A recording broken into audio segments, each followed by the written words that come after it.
Hey, what's up, guys? Today I'll talk about my Panda Kuroshio theme diorama.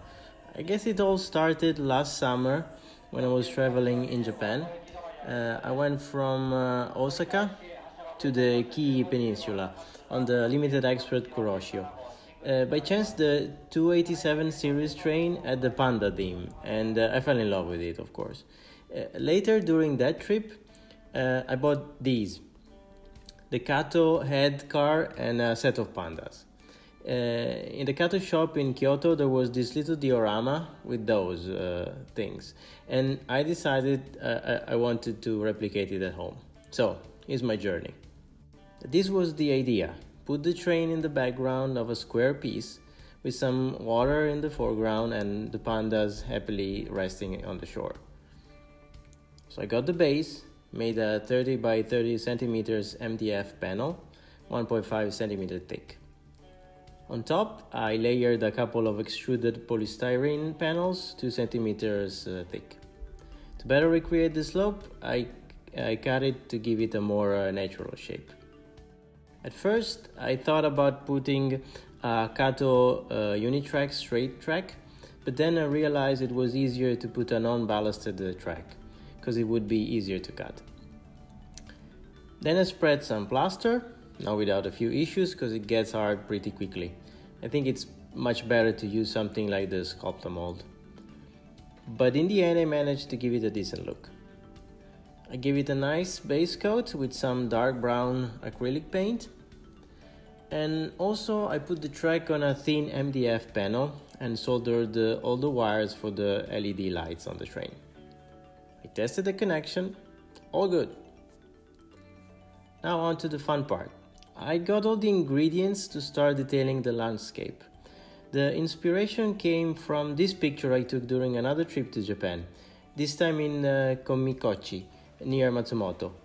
There's a river flowing in the valley with these beautiful colors, so I wanted to replicate that. I took a couple of sizes of sand and glued them as the riverbed and the shore. For the scenic glue, I used Luke Towan's recipe. 1 part Mod Podge mat, 3 parts of water and a drop of dish soap. Before applying the glue, it's important to spray some isopropyl alcohol to make the glue flow better. I then airbrushed some more reddish brown color and then my favorite part, the blue to yellow gradient of the riverbed and shore. I use some Vallejo acrylic paints. Put the ballast around the track using the same IPA and scenic glue technique.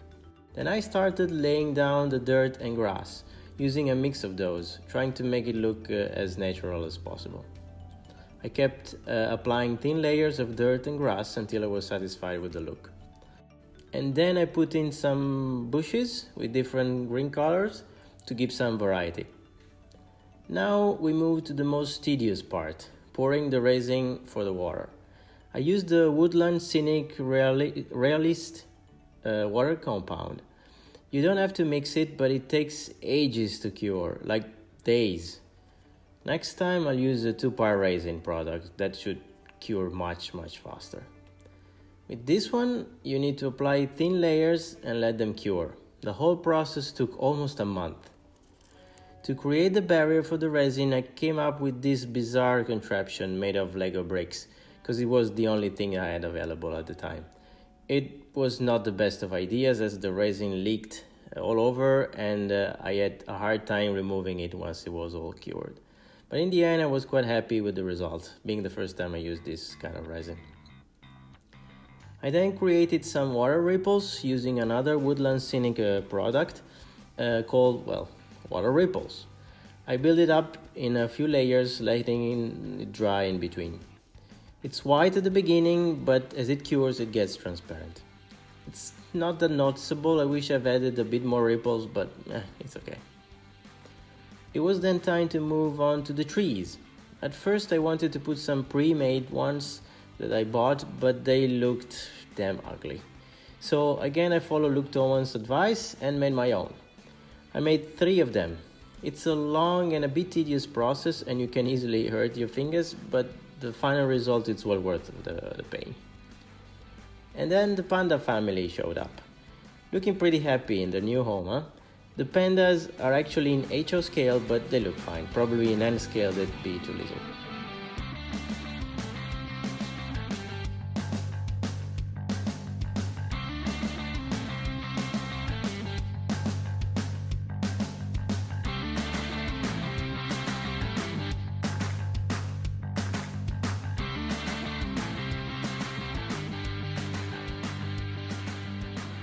To protect the diorama, I ordered a custom-made plexiglass case. Really happy with the quality of it, and it fits perfectly. As a final touch, I created a switch so I could alternate between the red and white LEDs for the front lights. I mean, you must have the evil Panda version, huh? Also, I put the Kato LED lighting inside the car. I'm pretty happy with the final result. It took me a couple of months overall to finish this diorama, but I really enjoy building it, and well, the panda looks happy. I hope you enjoyed this video. If you did, hit the thumbs up button, and yeah, subscribe to the channel, and see you next time. Bye!